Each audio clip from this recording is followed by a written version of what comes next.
Դուք գիտեք, որ Ադրբեջանում չկա բնություն։ Ադրբեջանի ամենալավ բնությունը դա մեր թողած Շահումյանի շրջանն էր, հիմա արդեն Արցախը նվիրեցինք իրենց եւ Արցվաշենն է։ Մնացածը լրիվ անիմաստ բնություն ունեցող երկիր է, քար ու քռա։ Դրա համար իրենց աչքը անպայման լինելու է մեր այն ամենասիրուն տարածքների վրա,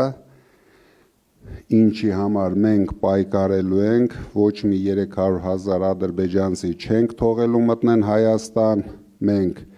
ցույց տվեցինք դրա անելու ձևը, մենք հենց առաջի օրը օրենք ենք ընդունելու, օրենքի անունը դրել ենք Սաֆարովի կանխարգելման օրենք, որ ադրբեջանցիները հնարավորություն չունենան սկզբից զավթեն մեր սահմանամերձ գյուղերը, դրանից հետո դուք լավ գիտեք, դուք ապրել եք ադրբեջանցիների կողքին, շատ արագ բազմանալով երկրի ներսում, հենց ունեցան քանակային ինչ-որ լուրջ թվեր, իրենք պահանջելու են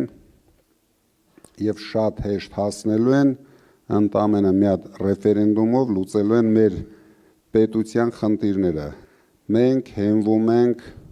Ադրբեջանի իշխանությունների արած հայտարարություններին։ Իրենք անում են հայտարարություն, որ պայմաններից մեկը 300,000 ադրբեջանցիների վերադարձն է իրենց պատմական հայրենիք, այսինքն մենք համարվում ենք ադրբեջանցիների պատմական հայրենիքը։ Իրենք իրենց հայրենիքը չունեն։ Հիմա ստացվում է, որ աչքները դրել են մեր երկրի վրա ու համարում են, որ էսի է իրանց պատմական հայրենիքը։ Բոլոր մարդիկ պետք է սխալները ուղղեն, որովհետև նորից չարիք կբերի մեր երկրի գլխին։ Այ մենք շուտով